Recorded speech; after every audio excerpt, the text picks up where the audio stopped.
No niin, se on hyvää huomenta ja tervetuloa Tapio Teen kyytiin.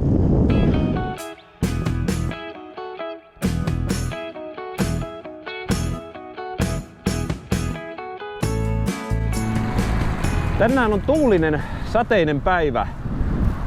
Piti lähteä ajaa 200 brevetti. Do it yourself -tyyppinen.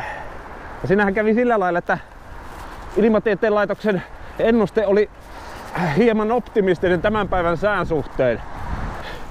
Niin kyllä tuossa vaan aamulla mietti, että ei vitsi. Kun nyt on tämmönen do it yourself -tyyppinen brevetti vaan solona luvassa, niin kyllä minä kerkeän sen ajaa vaikka viikon päästä tai milloin nyt ajaakaan. Tai jos jätän ajamatta, niin ei tapahdu katastrofia. Että kannattaa olla itselleen kiltti. Ei tällä hommalla kuitenkaan tarkoitus itseään uumuksiin vetää.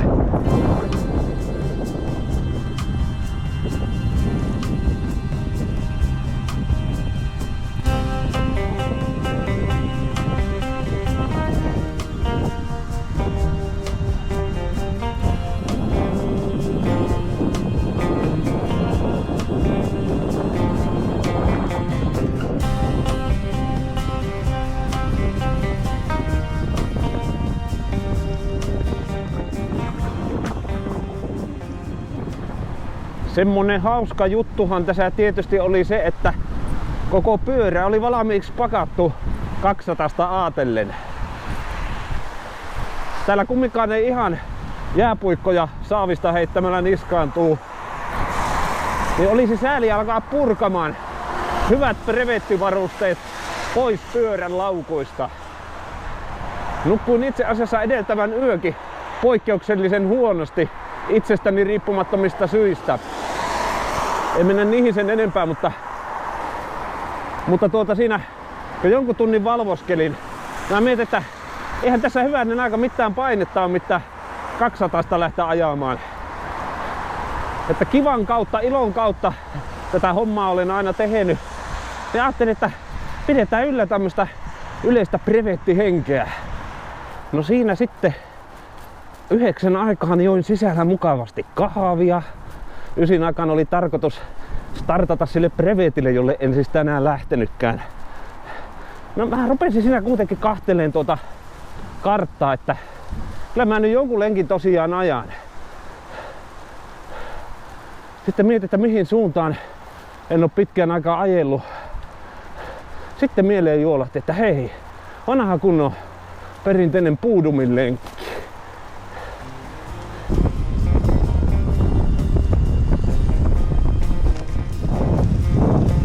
Täällä sitä ne ollaan.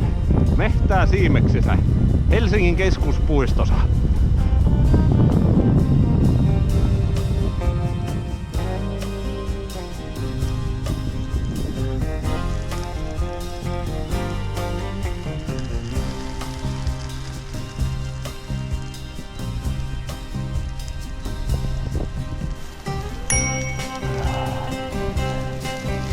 Kiitos. Joo, ei mitään. Ihmiset kiittääkö käyttää kelloa? Nokki olisi varmaan säikähtänyt, jos olisi jättänyt kelloa soittamatta. Mä koitan pitää yllä myönteistä suhtautumista kippurasarvipyöräilijöihin. No, muihinkin pyöräilijöihin totta kai. Ilmoitellaan aina omasta olemassaolosta, kun ollaan pyörillä liikenteessä.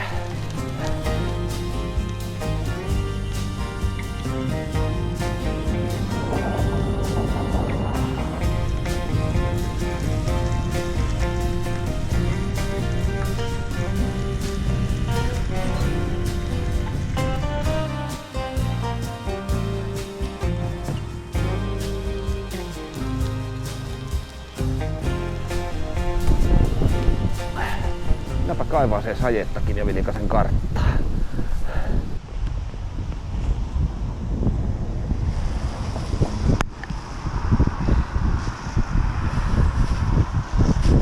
Bikepackeritaidot vaatii vielä vähän harjaantumista. Tänne on kaikki pakattu sillä lailla, että takuu varmasti asiat leviää tähän tien päälle, kun menee kajoamaan laukun sisältöön.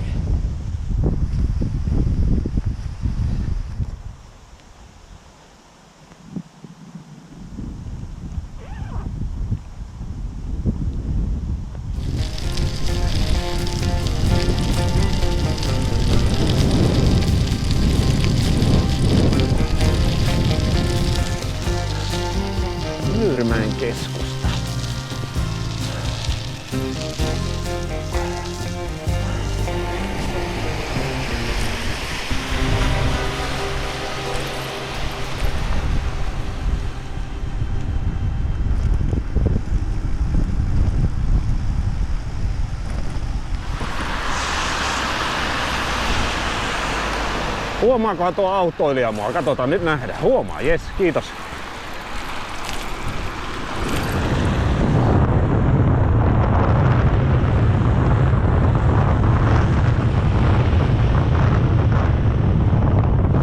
Tuossa oli käynyt semmonen hauska juttu, tai vähemmän hauska, että kännykän maastokarttasofta oli lopettanut reitin tallennuksen siinä kohti, kun vaihoi sajevaatteet päälle. Emme saa GPS-jälkeä näytölle näkymään. Voi harmi! Äläkää niitä GPS-jälkiä kahtoko, kahtokaa maisemia.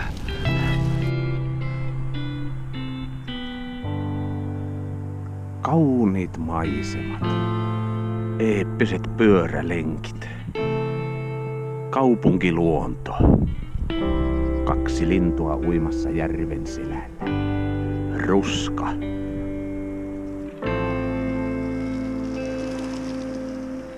Maastopyöräilijä KLV:llä. Kaikki kaunis on lähellä.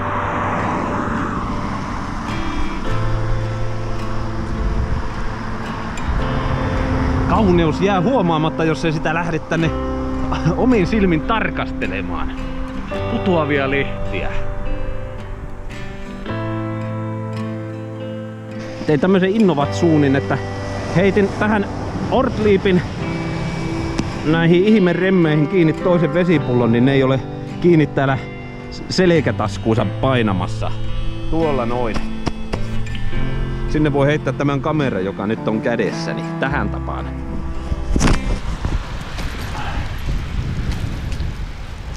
Ja nyt saadaan muuten reissun vauhtihuiput tässä mäessä. Jos nyt mennään 16 kilsaa tunnissa, voidaan veikata, että kohta mennään vielä lujempaa. Here we go!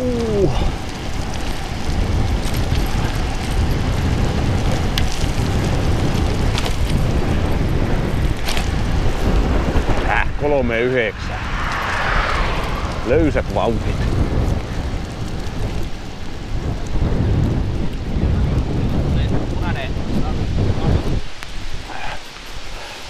Siellä oli kavereilla ongelmia jonkun ramin kanssa.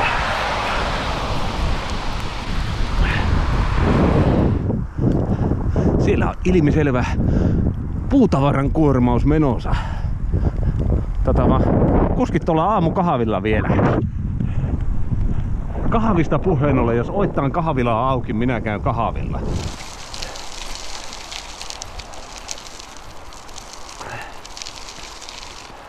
Tämä on tämmönen kiva salareitti. Syksy on pitkällä. Hiljalleen viimeinenkin puu luopuu lehdistään. Tunnen kasvoillani kevyen syksyisen tuulen. Tuulesta tulee mieleeni aaltoileva Puudumenjärven pinta ja kesäinen kalareissu joskus vuosia sitten tällä samalla järvellä melontataitoisen eräoppaan seurassa.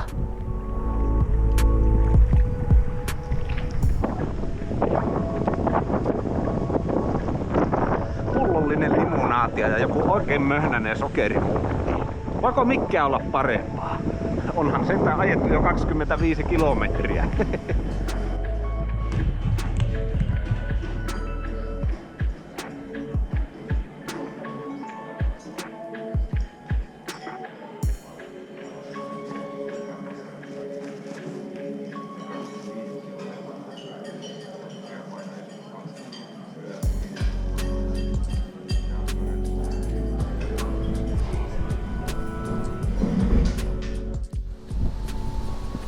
Hyväni aika sentään, kun meinaa vähän horkkaa iskeäkö tonne kesken parhaan ajon istahtaa limunaatille.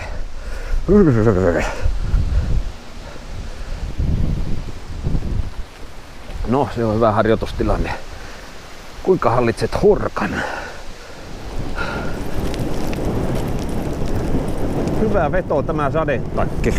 Kyllähän täällä vieläkin sattaa.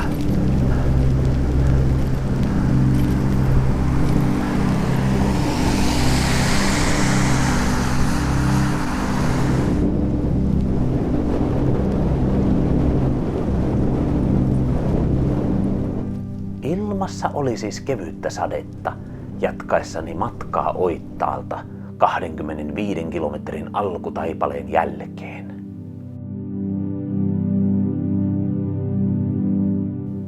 Ajellessani tätä tuttua ja turvallista reittiä pitkin huomasin, että kevyt syksyinen sade haihtui pois ja minulle tuli kovin kuuma sadetakki päällä. Jossain vaiheessa näissä maisemissa päädyin sullomaan sadetakkini perässä roikkuvaan Ortliibiin.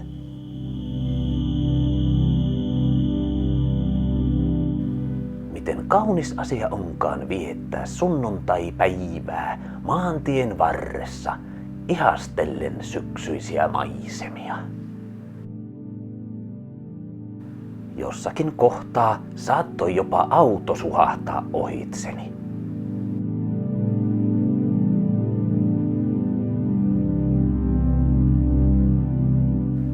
Ennemmin tai myöhemmin näiden teiden varsilta päädytään Vihdintien varteen. Siinä poleksiessa mietin, että haluan taittaa matkaani vielä metsäisempiä taipaleita pitkin, enkä aja tästä suinkaan suorinta tietä kotiin. Tämä olikin hyvä veto. Vetää tämä lenkin viimeiset vähän reilu 10 kilometriä näitä metsäisempiä taipaleita pitkin.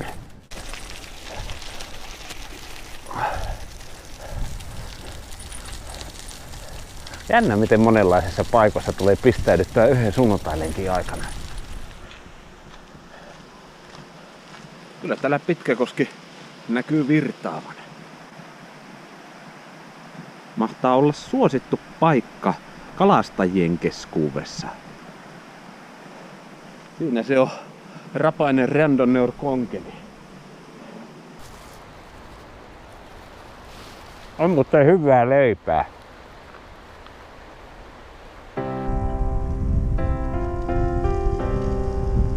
Ja kenties sillä, että tämän päivän suunniteltu brevetti tuli jätettyä väliin, oli tarkoituksena se, että pääsee nauttimaan kaikesta tästä luonnon kauneudesta ja rattista ilmasta, mitä täällä on tarjolla melkein heti, kun ovesta ulos ponkasee.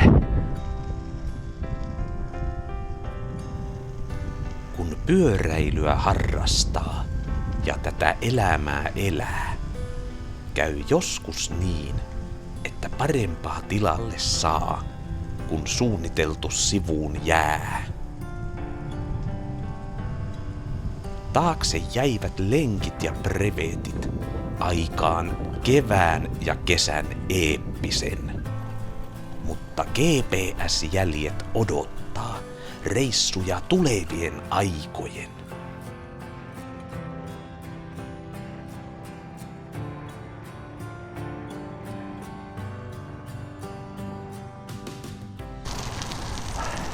Brevettiä en tällä kertaa ajanut, mutta rehellisesti sanottuna virkistyin tällä hyvin monipuolisella maastolla ja tiestöllä varustetulla sunnuntai-lenkillä.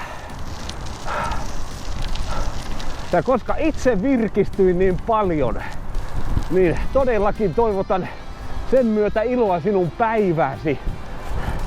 Ja me nähdään taas takuu varmana seuraavalla kerralla jossakin joskus. Kiitos sinulle, että olit mukana. Heippa! Tämä ajo, tämä lenkki, se Ralekille oli vuoden viimeinen.